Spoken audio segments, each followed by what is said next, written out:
चलिए, so start करते हैं सेशन को। सबसे पहले बात करते हैं हम गोल्ड की, ठीक है। और देखते हैं कि कई चीजें ऐसी है जो गोल्ड पे जब हम ट्रेडिंग करेंगे तो कौन कौन सी ऐसी चीजें हैं जिस पे हमें बहुत ज्यादा फोकस करना है। क्योंकि देखिए, मैं हमेशा से उस चीज पे रहा हूं कि आप किसी भी आप किसी भी इंस्ट्रूमेंट पे अगर आप ट्रेड करते हैं या सिंबल पे आप ट्रेड करते हैं, चाहे वो US 100 हो, चाहे वो गोल्ड हो, चाहे वो यूरो USD हो, चाहे वो BTC USD हो, ठीक है। हर इंस्ट्रूमेंट की या हर सिंबल की अपनी एक अलग, हम कह सकते हैं कि एक उसका पूरा डिटेल जो है वो हमें पता होना चाहिए। उसकी स्पेशलिटी होती है, वो किस चीज पे मूव करता है, वो सारा नॉलेज हमको होना चाहिए, ठीक है। तो कौन कौन सी चीजें हैं उस पर हम बात करेंगे। अब सबसे पहली चीज तो ये कि गोल्ड ट्रेडिंग क्यों करनी चाहिए, क्योंकि ऑब्वियसली यही है कि गोल्ड पे काम क्यों करें। देखिए, सबसे पहली चीज तो जो आती है वो ये आती है कि गोल्ड जो है वो सबसे ज्यादा मूवमेंट हमको इंट्राडे के अंदर देके जाता है, ठीक है। पर्टिकुलर अगर आप देखिए गोल्ड का मूवमेंट, यानी गोल्ड अगर मान लीजिए अभी 1890 से अगर 1891, यानी 1890 से 1891 अगर $1 का भी मूवमेंट लेता है तो वो 10 पीप का मूवमेंट कहलाता है, ठीक है। अगर उस हिसाब से देखें तो गोल्ड एवरेज हमको एक दिन के अंदर 100 पिप्स का मोमेंट तो मिनिमम देकर जाता ही है, चाहे वो अप में गिनो या डाउन में गिनो। मैं दोनों ही चीजों को काउंट कर रहा हूँ, ठीक है। तो एक तो मूवमेंट अच्छा रहता है, वॉलेटिलिटी ज्यादा रहती है, ठीक है। ये तो गया ट्रेडिंग पर्पस। अगर हम जनरल भी बात करें तो हम इंडियंस से ज्यादा गोल्ड की वैल्यू को कौन समझ सकता है, क्योंकि हम खुद हमारी जो इवन कल्चर है उसमें गोल्ड बहुत हद तक मिला हुआ है, बहुत अच्छी तरीके से। लोगों का इतना शौक है गोल्ड को लेकर, स्पेशली एशिया में भी हम देखते हैं ज्यादातर काफी लोगों का गोल्ड को शौक है। चाहे वो गोल्ड की चेन हो या ईयरिंग हो या अंगूठी हो, रिंग्स हो, मतलब गोल्ड का एक अलग ही क्रेज है। और क्रेज होने का रीजन जो है वो ये है कि गोल्ड की फिजिकल वैल्यू भी उतनी ही बनी रहती है। जैसे कई बार अगर हमने देखा है कि शादी वगैरह में भी जब गोल्ड वगैरह हम लोग लेते हैं या हम लोग किसी को आप कोई ओकेजन होता है तो गिफ्टिंग वगैरह करते हैं, तो गोल्ड गिफ्ट करने का सबसे बड़ा बेनिफिट जो रहता है वो ये रहता है कि गोल्ड लगभग 2005 से लेकर आज तक की अगर हम बात करें तो गोल्ड कम नहीं हुआ है, गोल्ड बढ़ा ही है। सिंस 2005 से लेकर अभी तक की मैं बात कर रहा हूँ, गोल्ड बढ़ा ही है, ठीक है। अब अगर इतनी वैल्यू उसकी बढ़ती है तो अगर किसी को गिफ्टिंग करेंगे तो वो आगे जाके कभी उसके भगवान ना करे अगर खराब दिन आ गए तो गोल्ड बेचकर भी एक तरीके से अपनी इकोनॉमी को सुधार सकता है, ठीक है। तो गोल्ड की वैल्यू अपने आप में एक अलग ही है। इसके अलावा अगर गोल्ड की बात हम करते हैं तो इसका बहुत ज्यादा हाई लेवल पे एक्टिविटी अगर हम देखते हैं, फॉरेक्स में बहुत एक्सट्रीमली वॉलेटाइल है। क्यों वॉलेटाइल है? क्योंकि देखिए गोल्ड की जो वैल्यू है वो डॉलर्स में तय होती है, ठीक है। तो यूएस जो है वो अभी हम मानते हैं कि दुनिया की सबसे बड़ी इकोनॉमी अभी तक तो वो है ही, ठीक है। तो उस इकोनॉमी में कुछ भी हम कह सकते हैं कि अगर अप एंड डाउन होता है तो उसका सीधा इम्पैक्ट जो है वो गोल्ड पे पड़ता है, ठीक है। तो इसीलिए गोल्ड की मूवमेंट जो है वो ओरिजिनली इतनी ज्यादा मूवमेंट करती है। तो एक ये रीजन भी होता है। तो गोल्ड के लिए क्यों लोग इतना ज्यादा ट्रेड करते हैं, तो उसके पीछे रीजन ये होता है कि मूवमेंट जो है वो आपको अच्छा खासा मिलेगा। जैसे आप लोगों ने कहीं और भी मुझे सिंबल्स के नाम बताए थे, जब मैंने पूछा था आपको कि आप किस में ट्रेडिंग करना पसंद करते हैं, तो मैक्सिमम लोगों ने गोल्ड के बाद अगर कोई बोला था तो वो US 100, US 30, जर्मन 30। क्यों? क्योंकि देखिए सारे इंडेक्सेस है। अब इंडेक्स में आप देखिए मूवमेंट भी उतना आता है। तो आप लोगों को क्या लगता है कि अरे यार जल्दी प्रॉफिट आ गया, तो एक ये मेंटालिटी हर ट्रेडर की बनी हुई रहती है कि जितना मूवमेंट होगा उतनी वॉलेटिलिटी होगी और उतना ही प्रॉफिट हमारा जल्दी आ सकता है। तो एक ये सारी चीज है।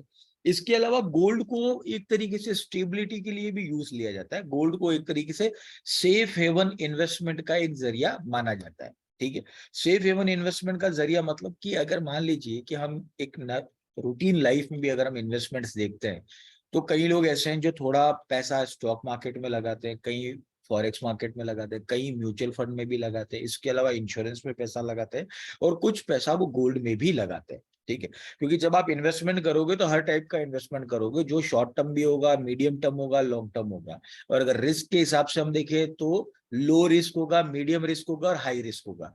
तो गोल्ड के ऊपर इन्वेस्टमेंट करना जो रहता है वो अप्रोक्सीमेटली उसको लो रिस्क गिना गया है। लो रिस्क इसके लिए गिना गया है क्योंकि गोल्ड की वैल्यू कभी ऐसा नहीं होता है कि आज 5,000 पे है तो कल 50,000 हो जाएगी, नहीं, या कल 50,000 थी तो आज 5,000 हो जाएगी, ऐसा भी नहीं होता है। तो ग्रेजुअली बढ़ रहा है। और गोल्ड का कैसा है कि जितना माइनिंग होता है, माइनिंग के हिसाब से उसका डिमांड सप्लाई, मतलब गोल्ड की वैल्यू को इफेक्ट करने वाले बहुत सारे एस्पेक्ट्स हैं, जिस पे हम बात भी करेंगे आगे जाके, ठीक है। तो इसीलिए गोल्ड को एक सेफ हेवन इन्वेस्टमेंट भी माना गया है। जब जब भी लगता है कि गोल्ड का, यानी जो इकोनॉमीज है और वो अगर डाउन हो रही है, तो गोल्ड में उसका इन्वेस्टमेंट आता है। तो इसीलिए गोल्ड को एक बहुत ही बढ़िया कमोडिटी भी माना गया और एक तरह से करेंसी भी माना गया है। अब हम बात करते हैं कि लास्ट करीबन हमारे पास में 40 साल का डेटा है, जो 1980 से लेकर 2015 तक का डेटा है। ये बताया गया है कि गोल्ड की प्राइसेस कहां से कहां तक सरवाइव करी। जैसे मैंने अभी आपको बोला है कि 2015 के बाद से, सॉरी 2005 के बाद से लगातार गोल्ड प्राइसेस है वो बढ़ ही रही है, वो कम बिल्कुल नहीं हुई है। तो वो लेवल आप देखिए, अगर 2005 में हम बात करें तो 400 $450 पर ओंस इसका भाव था। इसका रेट जो था 400 450 पर ओंस इसका भाव था। आज हम देखते हैं तो ये लगभग 1400 1500, और आज मतलब जो रिसेंट, यानी इस चार्ट के हिसाब से नहीं, रिसेंट की अगर बात करें तो 1980 1990 का इसका भाव चल रहा है। तो अभी भी हम देखें लगातार ग्रेजुअली ये बढ़ ही रहा है, बढ़ ही रहा है, बढ़ ही रहा है, ठीक है। और जैसे जैसे इकोनॉमी के अंदर, या हम देखते हैं कि वर्ल्ड पॉलिटिक्स के अंदर जो जो भी चेंजेस आ रहे हैं, उसका सीधा इम्पैक्ट गोल्ड के ऊपर पड़ता है, जिसकी बात हम आगे करेंगे। अब बात करते हैं एवरेज ट्रेडिंग वॉल्यूम की, क्योंकि देखिए अब जब मैं आपको इतनी बात बोल चुका हूं कि वॉल्यूम बढ़ता है, वॉल्यूम बढ़ता है, तो वो कितना वॉल्यूम बढ़ता है वो भी हमें पता होना चाहिए। हमारे पास में एक डेटा है जिसमें सारी चीजें आ गई, जिसमें इक्विटीज आ गए, बॉन्ड्स आ गया, करेंसीज आ गया और कमोडिटीज भी आ गया, ठीक है। तो दुनिया में सबसे ज्यादा अगर हम ट्रेडिंग की बात करें तो वो होती है S&P 500 और जितने भी स्टॉक्स है उसमें, ठीक है। यानी ये पर्टिकुलर करेंसी मार्केट की बात नहीं कर रहे हैं हम, यहाँ पर केवल स्टॉक और गोल्ड की बात कर रहे हैं। करेंसी पूरे मार्केट का टर्नओवर तो ऑब्वियसली दुनिया में सबसे बड़ा है, लेकिन अगर उसके फ्रैक्शन करोगे, जैसे यूरो USD का वॉल्यूम अलग से लोगे तो वो अलग होगा।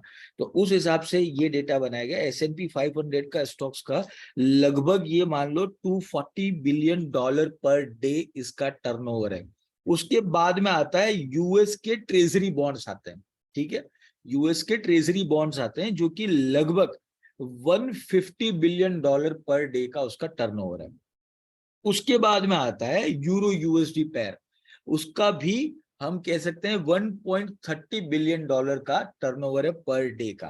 और उसके बाद फोर्थ नंबर पे, यानी दुनिया में सबसे ज्यादा ट्रेडिंग किया जाने वाला, अगर हम सिंबल की बात करें, तो फोर्थ नंबर पे गोल्ड आता है। वो भी आता है लगभग 125 या $130 बिलियन इन अ डे, जो कि अपने आप में बहुत बड़ा आंकड़ा है, बहुत बड़ा आंकड़ा है, कोई छोटा मोटा आंकड़ा नहीं है, बहुत बड़ा आंकड़ा है। तो इसलिए गोल्ड के ऊपर ट्रेडिंग हमेशा से लोगों के लिए एक फेवरेट इसीलिए रहा है, क्योंकि शुरुआत से हम देखते हैं कि इसका कमोडिटी, अगर गोल्ड को आप कमोडिटी के रूप में देखते हो तो भी इसका वैल्यू बहुत अच्छा है। इवन करेंसी के रूप में देखो तो भी इसका वैल्यू बहुत अच्छा है। करेंसी के रूप में कैसे देखेंगे वो मैं आगे आपको बताऊंगा। तो ये हमारे पास में डेटा है जो कि बहुत ही इंपॉर्टेंट डेटा है। अब बात करते हैं कि factors that influence gold price, यानी कौन कौन से फैक्टर इन्फ्लुएंस करते हैं गोल्ड प्राइस को। लेकिन एक यहाँ पे उससे एक बहुत अच्छा फैक्टर मैं आपको बताता हूँ जो इंटरेस्टिंग फैक्ट है। आप देख रहे होंगे कि 10%, in fact only about 10% of the world gold is use in industry, ठीक है। अब जैसे गोल्ड के साथ में आपने देखा होगा सिल्वर भी आता है। गोल्ड का सिंबल नेम है XAU USD, सिल्वर का जो सिंबल नेम है वो XAG USD है, ठीक है। सिल्वर का इंडस्ट्रियल यूज बहुत ज्यादा होता है, वो मेडिसिन में भी बनती है, कई जगह इंडस्ट्रियल प्रोडक्शन में भी उसका यूज होता है। लेकिन गोल्ड का अगर हम इंडस्ट्रियल यूज देखें तो टोटल उसका जितना भी सप्लाई है उसका केवल 10%, ओनली 10% गोल्ड का ऐसा है जो इंडस्ट्रियल यूज होता है, ठीक है। इसके अलावा 90% जो गोल्ड बचता है, the rest of the world gold is either made into jewellery और हेल्ड फॉर इन्वेस्टमेंट पर्पस, ठीक है। तो आप देख सकते हो कि लोगों के अंदर कितना पॉपुलर है ये।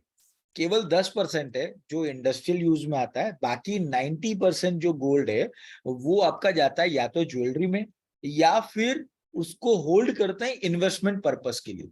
तो अपने आप में ये एक बहुत बड़ा इंटरेस्टिंग फैक्ट है कि जिस कमोडिटी की जो खपत है वो केवल 10% है अगर इंडस्ट्रियल खपत की बात करें तो, लेकिन उसके बावजूद भी उसकी जो प्राइजेस है वो हमेशा हाई रहते हैं। तो एक तरह का बहुत इंटरेस्टिंग फैक्ट है, हो सकता है आप में से कई लोगों को पता होगा या हो सकता है आपको पता ना भी हो।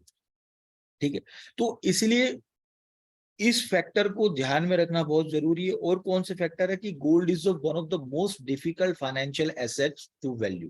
गोल्ड हमेशा हम कहते हैं कि एक बहुत ही टिपिकल एसेट रहा है जिसको पूरी तरीके से जज करना मुश्किल होता है। कई बार गोल्ड में आप लोगों ने भी इवन देखा होगा ऐसे मूव्स मार्केट में आते हैं, चाहे वो अपवर्ड हो चाहे वो डाउनवर्ड हो, जो हम प्रिडिक्ट नहीं कर सकते। कई बार ऐसा होता है गोल्ड अगर किसी दिन मान लो उसने सोच लिया कि आज मुझे गिरना है, तो फिर उसके गिरने की कोई सीमा नहीं है, वो 30-40 डॉलर वो गिर जाएगा।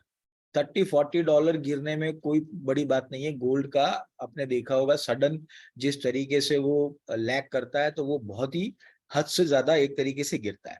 ठीक है, और गोल्ड एक तरह से कमोडिटी भी कह सकते हैं इसको हम, जैसे ऑयल है, कॉर्न है, क्योंकि ये आता तो ग्राउंड के अंदर से ही, इसकी फिजिकल कैरेक्टरिस्टिक्स भी है। ठीक है, लेकिन अदर कमोडिटीज में कैसा है, पूरी तरीके से वो डिमांड और सप्लाई पे चलता है और इंडस्ट्रियल सप्लाई पे वो डिमांड होती है उसकी। लेकिन गोल्ड में ऐसा नहीं है, इंडस्ट्रियल सप्लाई केवल 10% है, बाकी 90% जो डिमांड उसकी जनरेट हो रही है वो इन्वेस्टमेंट या ज्वेलरी पर्पस हो रही है।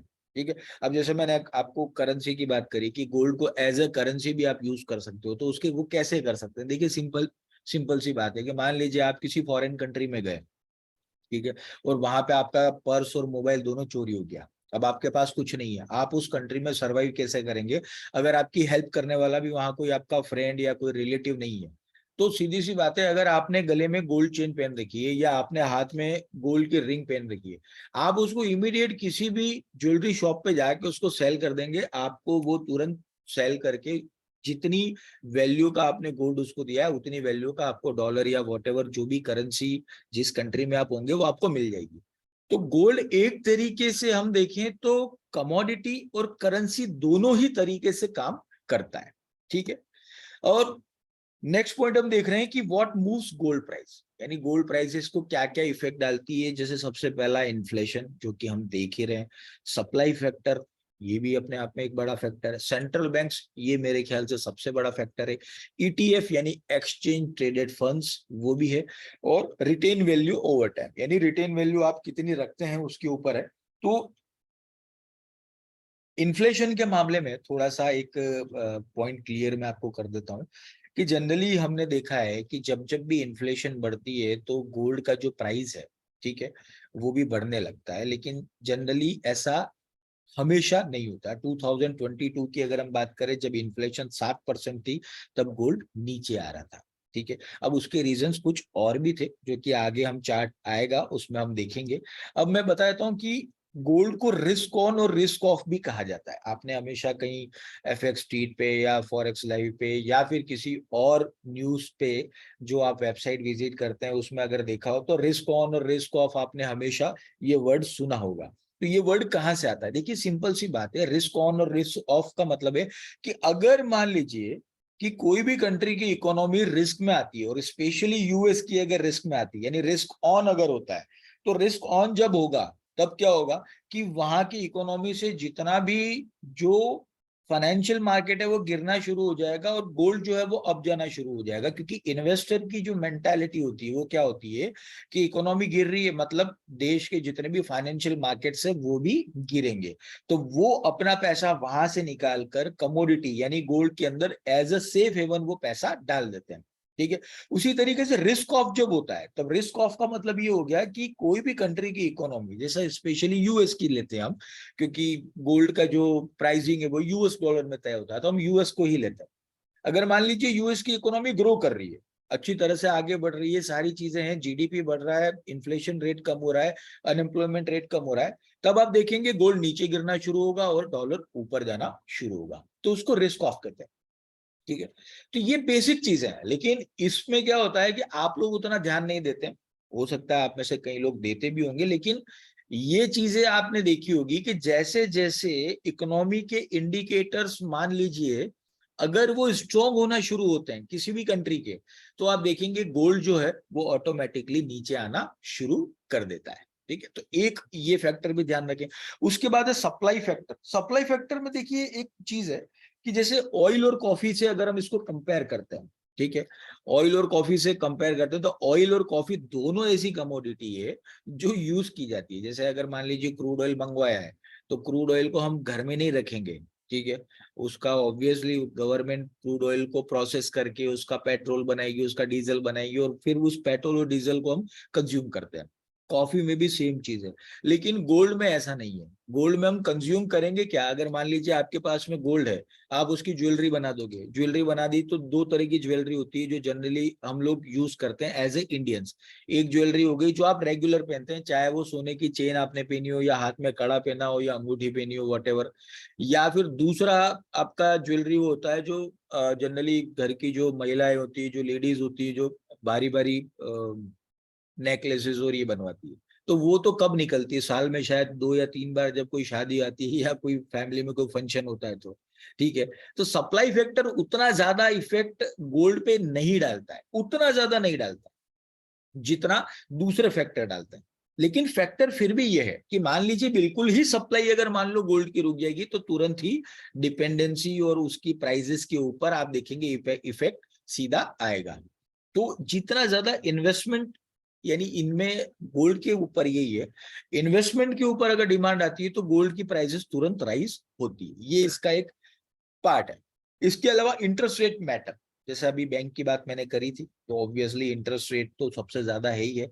और मेरे जो पुराने सेशंस वगैरह जो मैं रेगुलर लेता हूँ उसमें भी मैंने बताया कि इंटरेस्ट रेट अगर बढ़ता है तो किसी कंट्री की करेंसी का, तो मान लीजिए उस कंट्री की करेंसी की वैल्यू बढ़ती है। और स्पेशली अगर यूएस की हम बात करें तो वहां पर ये चीज ज्यादा होती है, क्योंकि लास्ट हमने देखा कि 2022 में जैसे जैसे इंटरेस्ट रेट बढ़ना शुरू हुई वैसे वैसे गोल्ड आना शुरू हुआ। आपके सामने चार्ट है, जैसे हम शुरुआत से बात करते हैं कि जब कोविड आ चुका था 2020 में, तब क्या हुआ था, मैंने आपको पहले ये चीज डिस्क्राइब करी थी कि जब भी कोविड आया था तब दुनिया की हर सेंट्रल बैंक ने अपनी इंटरेस्ट रेट्स को कम करना शुरू कर दिया था। क्यों कम करना शुरू कर दिया था, क्योंकि देखिए पैसे की जो हम कहते हैं कि जो एक सर्कुलेशन होता है इकोनॉमी में वो कम हो गया था, क्योंकि कोविड था, घर में बैठे थे, कुछ काम तो था नहीं, सारी चीजें बंद थी, इकोनॉमिक एक्टिविटी ठप थी, तो पैसा खर्चे तो खर्चे का इंसान, ठीक है। तो गवर्नमेंट ने उस चीज को जैसे ही, अगर मान लीजिए लॉकडाउन खुला था तो धीरे धीरे जीरो इंटरेस्ट रेट पे लेकर आए थे, ताकि क्या होगा कि आप पैसा खर्च करना चालू करो, आपको लोन भी अच्छे से मिल रहा है, सारी चीजें बढ़िया चल रही, क्योंकि जीरो की आपकी वो है। तो गवर्नमेंट को उस टाइम पैसा चाहिए था, तब क्या हुआ था, तब आपका जो कॉस्ट ऑफ मनी थी वो कम हो गई थी, तो गोल्ड का आप देखिए कितना ऊपर आ गया था, ठीक है। और 2000 लगभग 2064 का हाई लगाया था। 2021 में गोल्ड ने हाई लगाया था 2075 या 4 का, ठीक है। उसके बाद 2020 में लगाया था, उसके बाद एक बार ये फिर 2064 तक भी आया था 2022 में, ठीक है। तो ये दोनों को आप देखो, उस टाइम पर क्या था, जीरो एक तरह रेट था। उसके बाद में आप देखेंगे gold price remain elevated but move sideways as interest rate are held steady at near zero. Interest rate को कोई कम नहीं किया था और उसको रोक रखा था। उसके बाद 2022 में, वो भी आफ्टर जून, जब रेट्स को बढ़ाना चालू किया, उसके बाद देखिए गोल्ड 1865 से नीचे उतर के लगभग 1650 तक आ चुका था, ठीक है। लगभग $250 का एक तरीके से हम कह सकते हैं गोता लगाया था। तो अपने आप में काफी बड़ा ये होता है।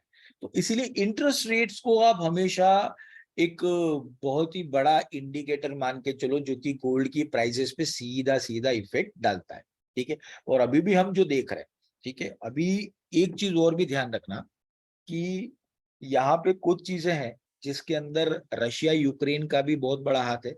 जैसे अगर मैं बात करूं तो रशिया यूक्रेन का जो मुकाबला है वो शुरू हुआ था 2022 में, ठीक है, 2022 में हुआ था। तो उसके बाद भी जैसे ये जो सेकंड वाला आप देख रहे हैं ना, जो हाई बनाया 2064 का, ये कंप्लीटली हाई जो बना था वो केवल और केवल रशिया यूक्रेन के लिए बना था, क्योंकि रशिया और, क्योंकि देखिए कोविड चला गया था, सारी चीजें बराबर हो रही थी, सब कंट्रियां अपने लाइन पे आ रहे थे, लेकिन रशिया और यूक्रेन का प्लान कुछ और था। उन्होंने एक दूसरे के सामने युद्ध कर दिया, जिससे क्या हुआ, पूरे वर्ल्ड की जो सप्लाई चेन थी उसके ऊपर सीधा इम्पैक्ट पड़ा है।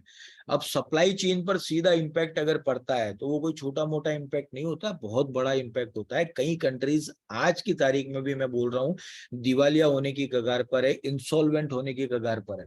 ठीक है, तो ये जो इफेक्ट था छोटा मोटा इफेक्ट नहीं था, उसी के कारण गोल्ड ने अपना सेकेंड टाइम का हाई, मतलब प्रीवियस हाई के नीचे का एक हाई बनाया।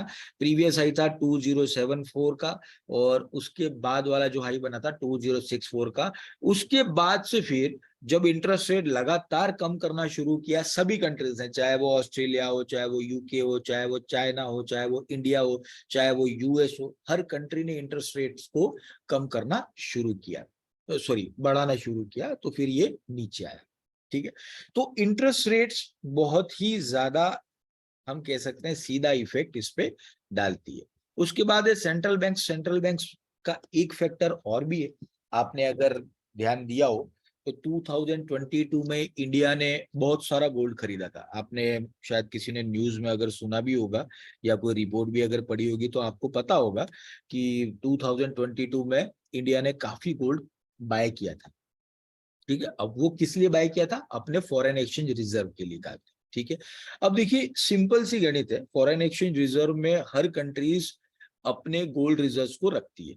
ठीक है, अब किसी के पास ज्यादा है, किसी के पास कम है, वो एक अलग मैटर है, पर गोल्ड को रखा जाता है। अब गोल्ड को रखने का भी एक सेंस है, वो क्या है, देखिए फॉरेन एक्सचेंज रिजर्व में जो सबसे पहली चीज आती है वो होती है फॉरेन सिक्योरिटीज। ठीक है, फॉरेन सिक्योरिटीज में भी कौन सा, तो बेसिकली यूएस ज्यादा।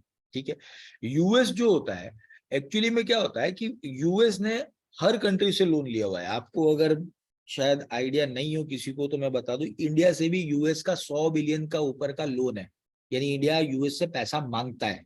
ठीक है, अब आप बोलोगे कैसे, तो देखिए यूएस ने अपने बॉन्ड्स जारी जब किए थे, अब बॉन्ड्स जारी कब करती है कोई गवर्नमेंट, देखिए बॉन्ड जारी तब करती है जब किसी पर्टिकुलर प्रोजेक्ट के लिए या किसी पर्टिकुलर काम के लिए अगर गवर्नमेंट को पैसे की जरूरत होती है तो वो उधार इस तरीके से लेती है, अपनी बॉन्ड जारी करती है।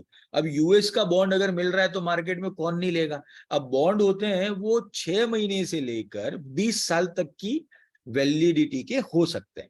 कोई हो सकता है 1 साल का बॉन्ड है, कोई 3 साल का, कोई 5 साल का, कोई 10 साल का, कोई 15 का, कोई 20 साल का है। तो 20 साल तक के वो बॉन्ड हो सकते हैं। अब क्या होता है बॉन्ड में, ये होता है कि आपको हर ईयर, एवरी ईयर आपको बॉन्ड पे यील्ड मिलता है, यानी एक तरीके से हम कह सकते हैं तो इंटरेस्ट मिलता है। और 20 ईयर्स जैसे ही पूरे हो जाते हैं तब उसके बाद वो बॉन्ड आप लेके चले जाओ, आपको पूरा पैसा वापस मिल जाता है। ठीक है, तो ये एक तरीके का बॉन्ड होता है। तो इंडिया ने भी लगभग 100 बिलियन डॉलर के आसपास के जो बॉन्ड है वो यूएस से ले रखे हैं। ठीक है, और वो अपने फॉरेन एक्सचेंज रिजर्व में रख रखे हैं, कुछ गोल्ड रखा हुआ है, कुछ अलग अलग कंट्रीज की करेंसी को रखा हुआ है, तो इस तरीके से बनता है। तो मार्केट में आप ये भी देखिए कि कभी अगर कोई कंट्री की सेंट्रल बैंक अगर गोल्ड को सेल करती है, ठीक है, अगर गोल्ड को सेल करती है तो तुरंत उसका इफेक्ट आता है, और वो सारा इफेक्ट जो होता है वो गोल्ड के प्राइजेस पे आता है। क्योंकि अगर कोई सेंट्रल बैंक अगर गोल्ड बेचेगी तो एक दो लॉट स्टैंडर्ड लॉट तो लगाएगी नहीं, वो बेचेगी तो फिर वो तगड़ा ही बेचेगी, टन्स में गोल्ड बेचेगी सीधा। ठीक है, तो उसमें डिमांड सप्लाई का गैप आ जाता है और सीधा गोल्ड नीचे की तरफ आएगा। या फिर अगर कोई कंट्री बाय कर लेती है तो भी ऑब्वियसली उस पर सीधा इफेक्ट पड़ेगा गोल्ड पे, और वो उसके प्राइजेस बढ़ जाएंगे। तो इसका भी आप ध्यान रखें, कभी ऐसी कोई न्यूज हो तो आप जरूर उसको फॉलो करें। अब ये डेटा एक हमारे पास और भी है कि कौन सी कंट्री के पास कितना गोल्ड पड़ा हुआ है। अगर हम बात कर रहे हैं top 10 countries with the largest gold reserve, तो ऑब्वियसली यहाँ पे भी यूनाइटेड स्टेट्स सबसे पहले है, 8,133 टन। ठीक है, ये है गोल्ड यूएस के पास। उसके बाद सीधा जर्मनी 3,300, उसके बाद Italy 2,400, France 2,400, Russia 2,200, China 1,900, Switzerland 1,040, Japan 846, India 754 tonne gold, और नीदरलैंड के पास 612। अब मुझे बताओ कि किस किस को लगता है कि ये डेटा में जो इंडिया का आंकड़ा है वो सही है। आप मुझे बताइए, आप में से किस किस को लगता है कि इंडिया का जो आंकड़ा है वो सही है।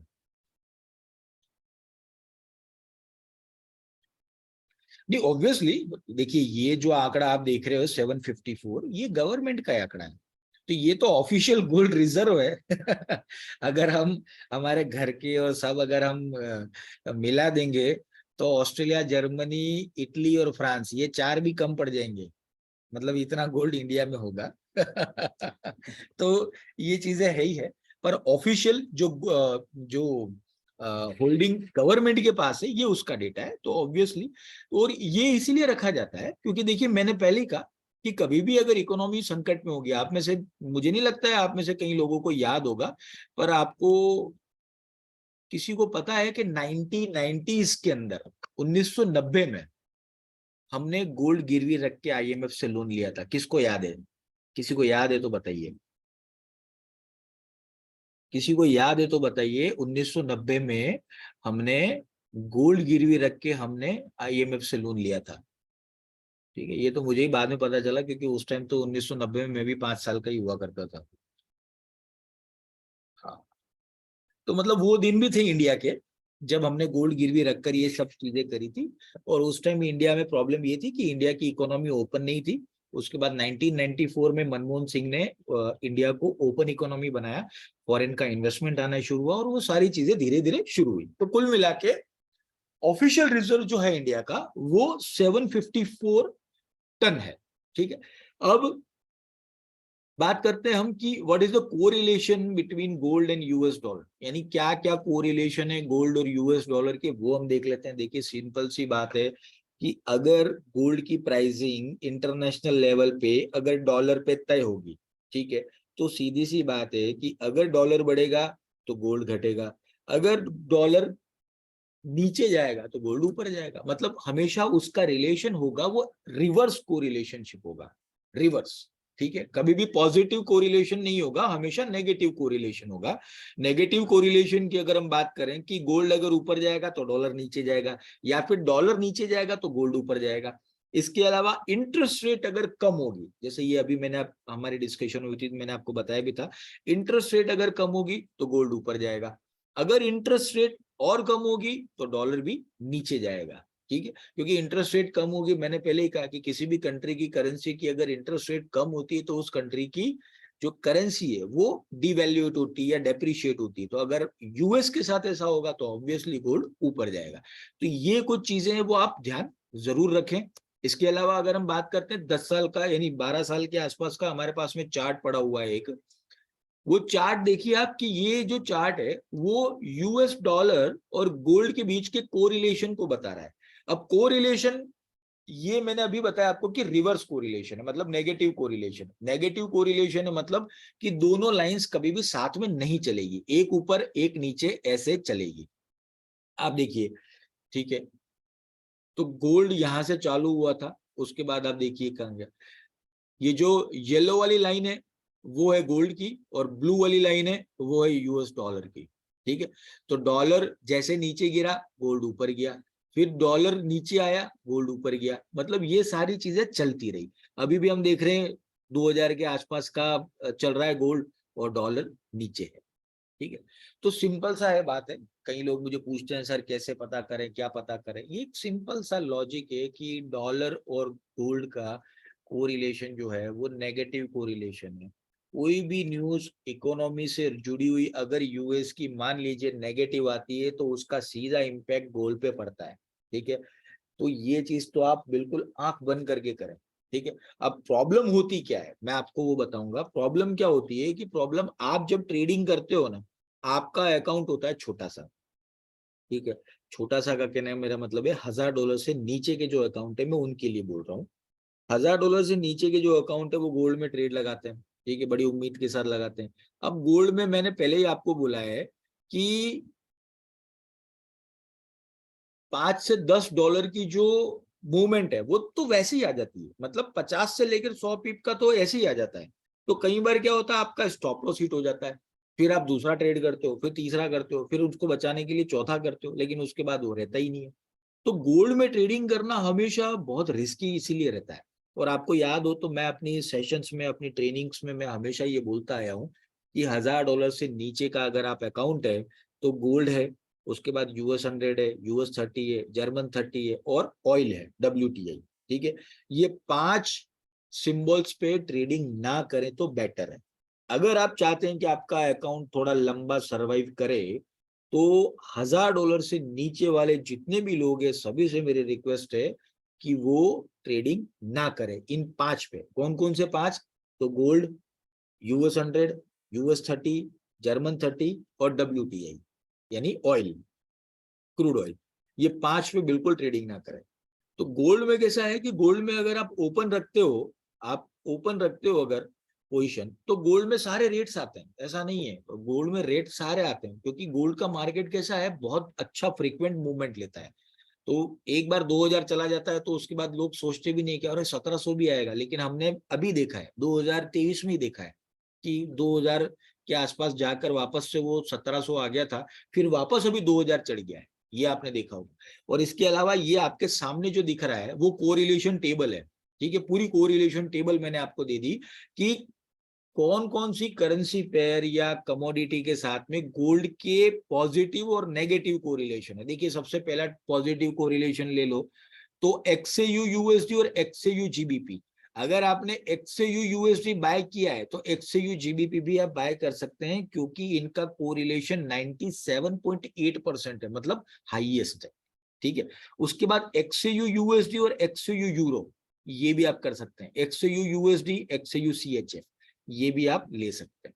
इसके अलावा XAU USD और XAU AUD, मतलब गोल्ड के साथ जो भी पेयर है वो तो आप सारे ले ही सकते हैं। इसके अलावा अगर गोल्ड बढ़ता है तो GBP USD भी बढ़ता है, उसके चांसेस 92.7% कोरिलेशन के पॉजिटिव के साथ में आपको यहाँ पे दिखेंगे, ठीक है। उसी के अलावा नेगेटिव कोरिलेशन आप देखोगे तो यहाँ पे आपको दिखेंगे कि XAU USD अगर नीचे जाएगा तो USD PLN ऊपर जाएगा। क्यों? क्योंकि यहाँ पे XAU जो है वो बेस करेंसी है और इस पेयर में USD जो है वो बेस करेंसी है, तो ऑब्वियसली XAU नीचे जाएगा तो USD ऊपर जाएगा, ठीक है। तो ये यहाँ पे पूरा मैंने आपको एक टेबल दे दिया है ताकि आगे जाके आपको इसको अगर रिकॉल करना हो, रिमाइंड करना हो तो प्रॉब्लम ना हो। इसका जो PPT है वो मैं आपको अवेलेबल करवा दूंगा, तो आप उसको देख सकते हैं। ये पूरा कोरिलेशन टेबल है, ठीक है। कौन कौन से पेयर के किस किस के साथ में XAU के जितने भी कोरिलेशन है वो सारे यहाँ पे अवेलेबल है। चलिए अब आगे बढ़ते हैं हम इसमें। चलिए अब बात कर लेते हैं कि देखिए सारी चीज तो हो गई, अब गोल्ड के ऊपर हम ट्रेडिंग स्ट्रेटेजी पे भी बात कर लें तो बेटर रहेगा, ठीक है। अब यहाँ पे शॉर्ट टर्म ट्रेडिंग के लिए अगर हम बात करें तो बहुत ही एक क्लासिक वे बता रहा हूँ जो बिल्कुल सोबर सिंपल है। 2 मूविंग एवरेज लगाने हैं आपको, एक 10 का लगाना है, एक 16 का सिंपल मूविंग एवरेज लगाना है। और जब भी क्रॉस ओवर होता है उस क्रॉस ओवर के हिसाब से आपको इसमें ट्रेड लेना है। जैसे मैं आपको यहाँ पे लाइव दिखाता हूँ, चलिए स्क्रीन दिख रही है सभी को?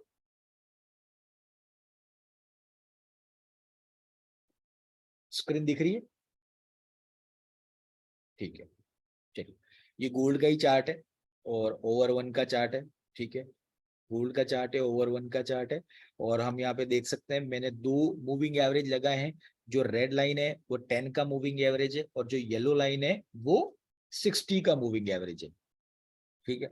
अब यहाँ पे आप देखिए कि जब भी रेड वाली लाइन येलो वाली लाइन को ऊपर से नीचे की तरफ क्रॉस करती है तो सेल बनता है। जैसे मैं आपको ये बताता हूँ, यहाँ पे क्रॉस किया, ठीक है, और यहाँ पे देखिए सेल बना। यहां से लेकर अगर मैं यहाँ पे जाता हूँ तो 215 पीप का प्रॉफिट है, ठीक है। उसके बाद यहाँ पे क्रॉस किया है, उसके बाद बाय बना है, देखिए नीचे से ऊपर की तरफ रेड लाइन ने क्रॉस किया। अगर हम इस पोजीशन पे भी अगर ट्रेड लेते हैं तो हाईएस्ट पॉइंट है 415 पीप का प्रॉफिट है, ठीक है। उसके बाद आप देखिए यहाँ पे फिर काटा है, ठीक है, यहाँ पे फिर काटा है लेकिन इस जगह पे वापस से काटा है क्योंकि दोनों बिल्कुल पास में ही थे, बिल्कुल 4 कैंडल क्लोज करके। तो भी अगर इस कैंडल पे भी हम देखें हैं तो यहाँ से यहाँ भी दिखे तो 275 पीप का प्रॉफिट है। और फिलहाल अभी देखिए दोनों ही मूविंग एवरेज एक दूसरे के पास में है, मतलब क्रॉसओवर हैपन, क्रॉसओवर होने वाला है। अब देखना यह है क्रॉसओवर ऊपर हो रहा है या नीचे हो रहा है, ठीक है। अगर मान लीजिए यहाँ से 2005 2007 तक आता है तो ये ऊपर की तरफ होगा, वरना ये नीचे की तरफ जा सकता है। ठीक है।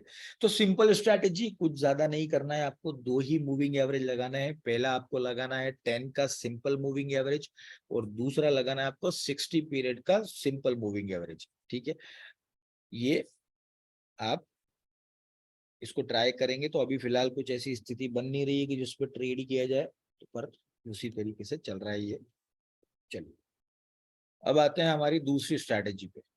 जैसे यहाँ पर बताया भी गया है कि जैसे ही इसको काटा, क्रॉस किया, 10 over MA cross below 60 over MA gold sell, यहाँ पे सेल किया देखिए इसको, और ये मैक्सिमम नीचे गया है, और यहाँ पे जैसे ही किया इसको बाय किया, उसके बाद यहाँ तक गया। ठीक है, तो सिंपल स्ट्रैटेजी, कोई उसको बहुत ज्यादा प्रॉब्लम नहीं है। इसके साथ ही एक चीज और भी ऐड कर दे, जैसे मूविंग एवरेज आप लगाते हो, मूविंग एवरेज आप लगाओ, ठीक है, लेकिन साथ में क्या कर लो, आप ऐड कर दो RSI। ठीक है, ऑब्वियसली RSI को हम लोग इसीलिए ऐड करते हैं कि ट्रेंड जो जनरेशन है वो मूविंग एवरेज से हमको पता लगता है। ठीक है, और ट्रेंड कंफर्मेशन हम RSI के लिए ले सकते हैं। अब इसमें सिंपल है, इसमें दो तरह का जो मूविंग एवरेज है वो है, पहला है 10, दूसरा है 20। ठीक है, जैसे यहाँ पर जो था, जो पहले वाले स्ट्रैटेजी में वो 10 और 60 था, यहाँ पे 10 और 20। मैं दोनों का आपको डिफरेंस बताता हूँ, जस्ट मोमेंट। जैसे यहाँ पे 10 और 60 था, अब इसको मैं चेंज करता हूँ, मूविंग एवरेज को येलो को मैं कर देता हूँ 20। ठीक है, ये हो गया 20 पर, ये 60 को हटा देते हैं। ठीक है, अब हटा दिया। चलिए, तो ये हो गया हमारा 10 और 20 का मूविंग एवरेज, और साथ में हम लगा लेते हैं RSI।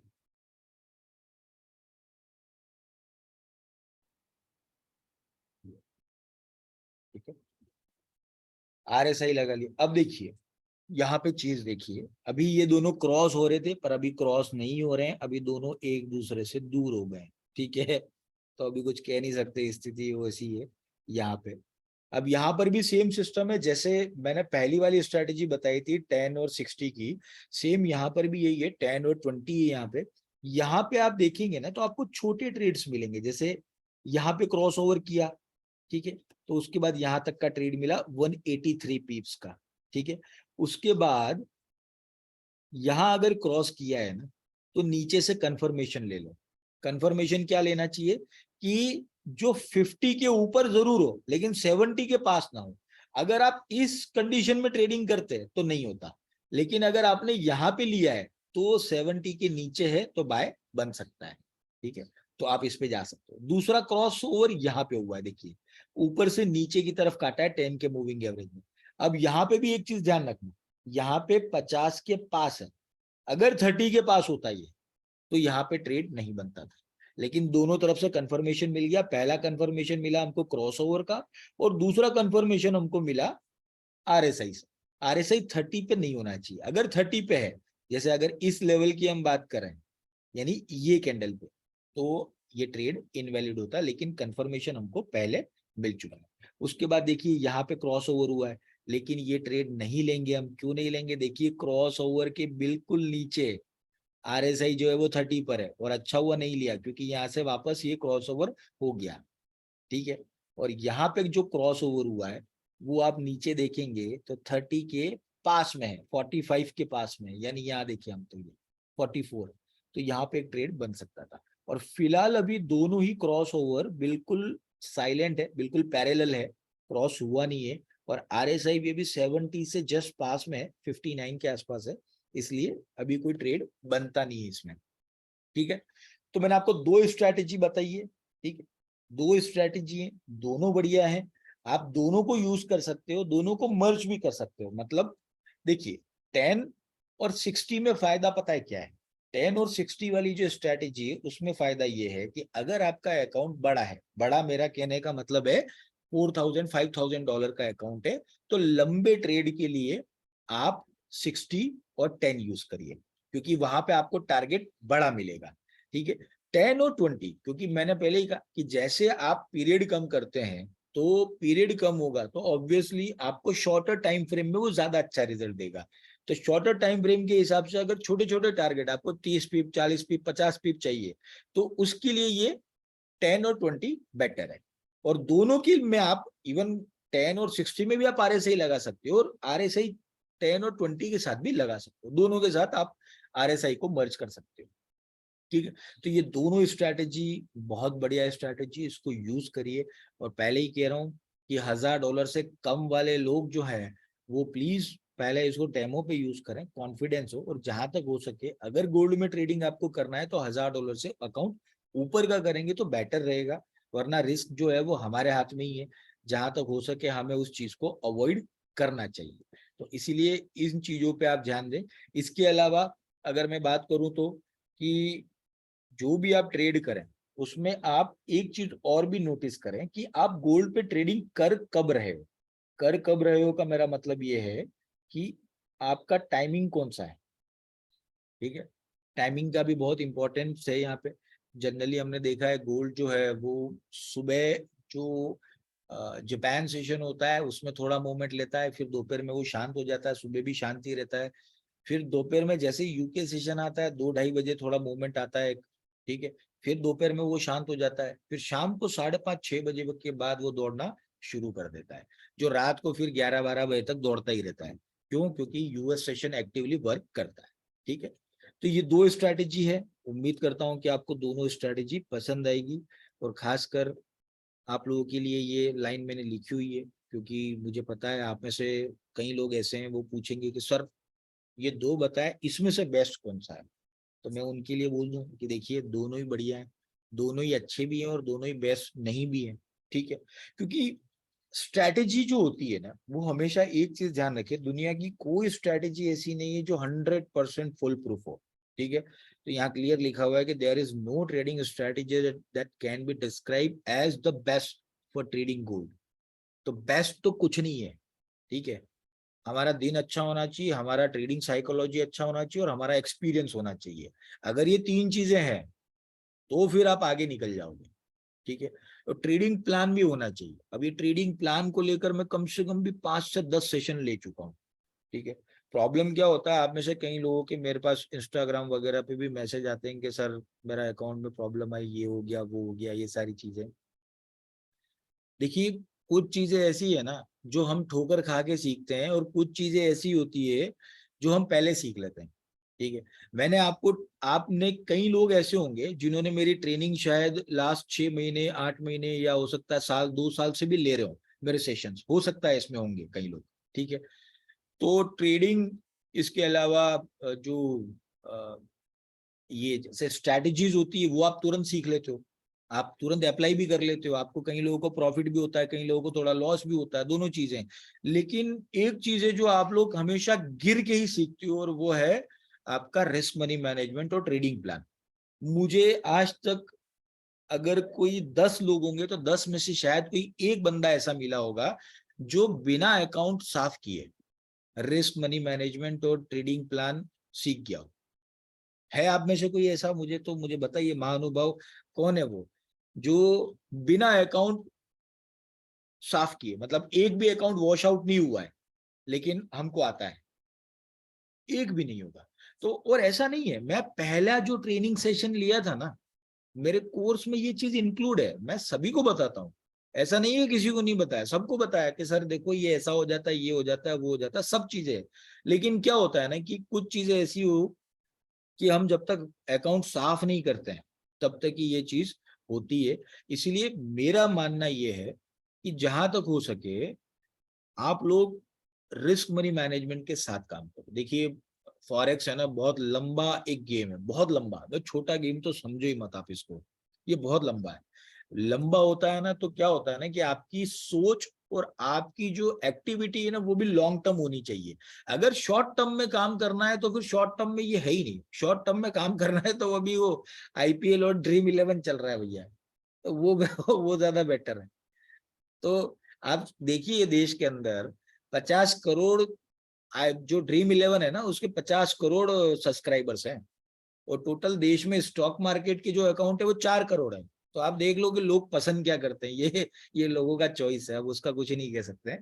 तो इसलिए सबसे बड़ी बात जो है वो यही है कि जहां तक हो सके लॉन्ग टर्म रखिए। देखिए मार्केट में कोई फर्क नहीं पड़ता, आप आज का कोई अगर सेशन चूक गए, आपने आज अगर कोई ट्रेड चूक लिया, कोई प्रॉब्लम नहीं है, कोई दिक्कत नहीं है। कल फिर नया दिन है, कल फिर गोल्ड आएगा यार, कल फिर चार्ट बनेगा, कहाँ प्रॉब्लम है। अगर कोई ट्रेड चूक गए तो ठीक है, fear of missing out, FOMO तो होना ही नहीं चाहिए। और फॉरेक्स में तो ये साला हर वीक में कम से कम 5 दिन आपको ट्रेडिंग के मिलते हैं। चलो उसमें भी मैं मंडे या फ्राइडे को, चलो मैं ये मानता हूं कि लो वॉल्यूम होता है, निकाल दिए तो भी 3 दिन बचते हैं, ठीक है। 3 दिन में काफी कुछ चीजें हो जाती है, एक सिंपल सी बात है। तो जहां तक हो सके ना, लॉन्ग टर्म सोचने की कोशिश करें। लॉन्ग टर्म सोचेंगे तो ही लॉन्ग टर्म के लिए आप अपना ट्रेडिंग प्लान बनाएंगे। देखिए पहले सोचेंगे आप, फिर ट्रेडिंग प्लान बनाएंगे और फिर उसको एग्जीक्यूट करेंगे। तो सबसे इंपॉर्टेंट वही है।